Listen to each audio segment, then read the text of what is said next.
Well, hello again.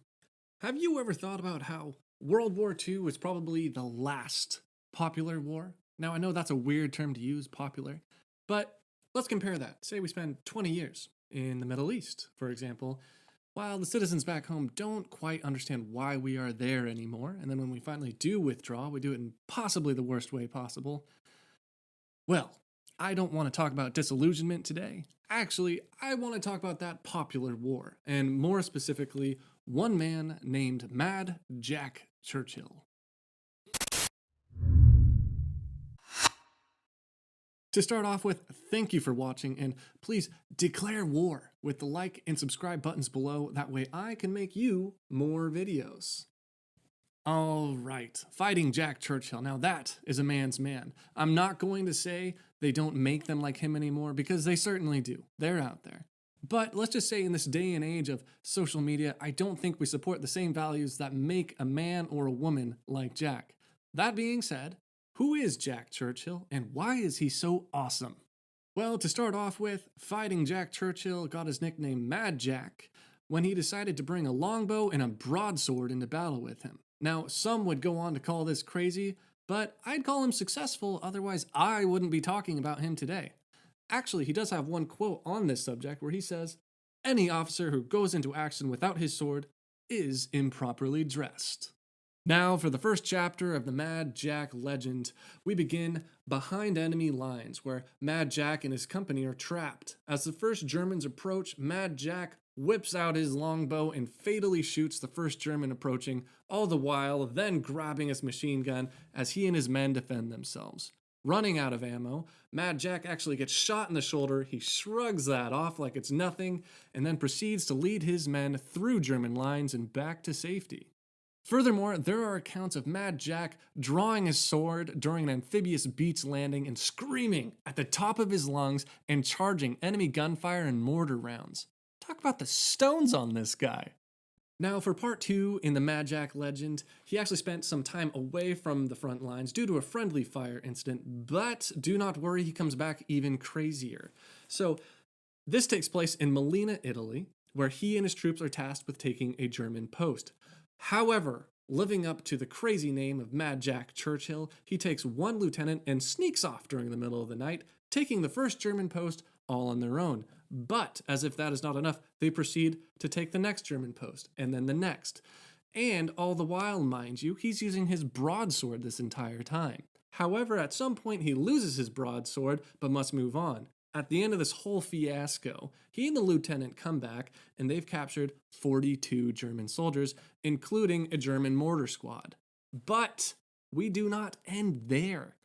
Mad Jack, crazy Mad Jack, then goes back into the city, back to the post where the Germans were and probably are now taking back, and takes his broadsword back, then finally calls it a good day. Just 1 year after this ridiculous feat, Jack and his troops would then be told to take a German position. However, they would sustain heavy losses, so much so that he would be the last man standing with no ammunition left.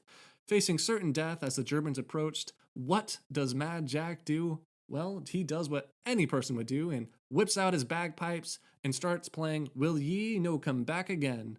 I dare say he would not go peacefully into that good night. But the story does not end there. An explosive then knocks him unconscious and he is taken captive. Now, if this were an ordinary man, the story may end here. But as we all know, Jack is not ordinary and he does not know when to quit. After capture, Jack then enlists the help of some fellow captives and they tunnel their way out of the compound. They then proceed to walk over 100 miles towards the Baltic Sea, which would be freedom to them. However, they get captured, or recaptured, I should say, just before they reach their freedom. This time, they are then sent to Italy. Now, this camp is run by SS soldiers. Now, keep in mind that this is 1945 and the war and the European theater is coming to a close. Now, some of the captives expressed concern to the German soldiers that they might be executed as the war came to an end. Now, this created a dispute between the German soldiers and the SS soldiers in charge. And the end of this dispute was kind of ridiculous because they ended up just basically leaving and the captives were able to walk free. So Jack and all the captives proceed to walk over 150 kilometers at this point until they finally run into a U.S. Armored Division and are saved and finally sent back home. As Jack returned home safely, he was rearing and ready to go and fight in the Pacific. However, the war would end before he could go. There's actually a funny quote here where he says, "If it wasn't for those damn Yanks, we could have kept the war going another 10 years. So, what's so important about Mad Jack Churchill? Well, when we look back in history, we often think of kings and queens, or rulers and generals. For example, in this age, there was Winston Churchill or General Patton. However, as these people made large-scale decisions, they often didn't know the people that they were possibly sending to their deaths. In the case of Mad Jack, though, he actually fought alongside the ones that he was commanding. The thing is, the decisions that he made on the battlefield would directly reflect on the men around him. If he made a bad decision, his men might die or he might die. And on top of that, this is a man who looked into the darkness and saw the evil, yet stood up to fight the good fight. And in doing so, inspired all the men around him. Men like this are the ones that influence battle, and men like this are the ones that we should look up to. Now, I could just stop there, but this last point is actually very important to me. Jack would go on to retire and then become known as a peace-loving, family man, father figure.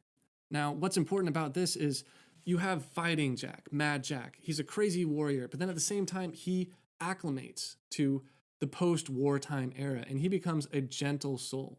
And I think that is something that we should all think about. Be the warrior and be the gentle soul. You can do both. Anyways, that is some quick history.